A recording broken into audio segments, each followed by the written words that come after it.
Hello everybody, this is Gregory. Welcome back to another episode. Today we're going to talk about and posit the idea that Americans are fat, sad, and checked out.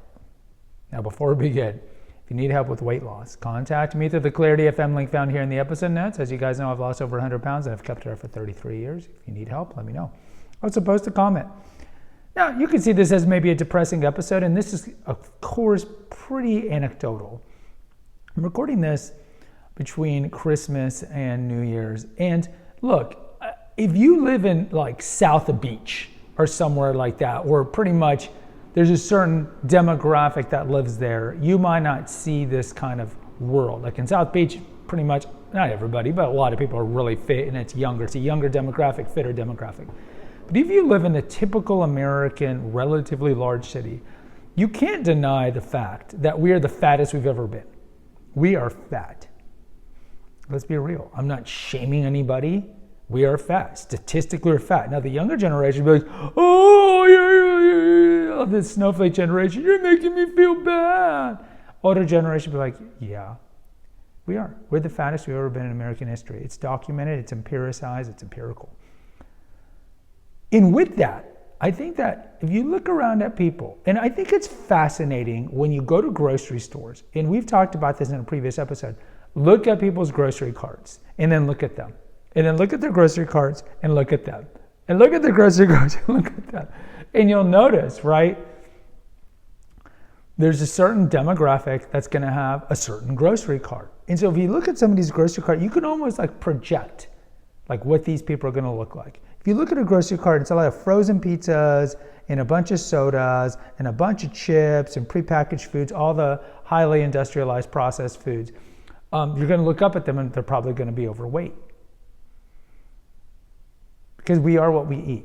And we can blame the ultra-processed foods, the UPFs. RFK Jr. says he's going to clear this up once Trump becomes president. We'll see. You can blame it on that. Sure. But even if you admit that we have this ubiquity of this ever-presence of the ultra-processed foods, nobody's shoving that stuff into your mouth.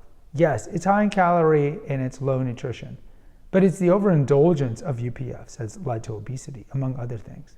So then the question goes, why are we overindulging? If you look at the statistics on alcohol, it's the same thing. We're overindulging in alcohol, too much food, too much alcohol. And this goes to the core of this channel, which was, you gotta look at the childhood trauma.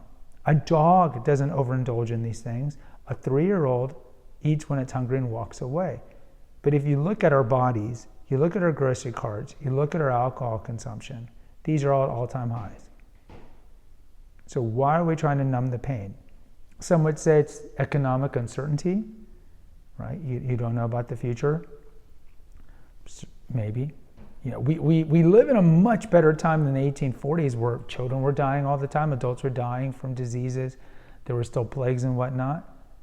What's the real situation? But I would say in general that we're just fat and sad. I think there's a massive amount of depression. I think America is in a collective depression. And if you look at the amount of antidepressant use in America right now, it's shocking. Yeah, it's largely skewed toward middle-aged women who take the large majority of them. But in general, Big Pharma has really gotten a hold of people. So a lot of people are on psychiatric drugs, either for anxiety, depression, even worse stuff, bipolar, whatnot. There's a lot of people on psychiatric drugs. And then you look at a lot of people just don't look well. They drink too much, they got tattoos all over their body, they're overweight. And I think these are all outward signs that America's debilitated, to use an old SAT word. It's weakened, it's in a weakened, diseased state. What can we do about it? Well, look, one thing is we could be just putting our head in the sand, no, it's not true. But look, if you look at all the data shows that we're the most overweight we've ever been. And we can blame big food, we can blame everybody. And yeah, of course, there are culprits to this, but ultimately we are responsible for what we put in our mouth, whether it be the alcohol that we're dependent on now. And remember, for adults, it's 15 drinks a week for men and 10 drinks a week for women. It classifies you as alcohol dependent, drug dependent, recreationally drug dependent, the antidepressants, just all these things.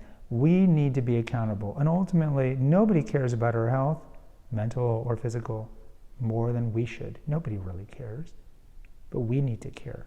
So if you feel like you're in this demographic where you're doing too much recreational drugs, or you're drinking too much, and certainly you're eating too much, do something about it. I know, it's easier said than done, but it's better than doing nothing. And the next episode we'll do is on New Year's resolutions and the problems fraught with that.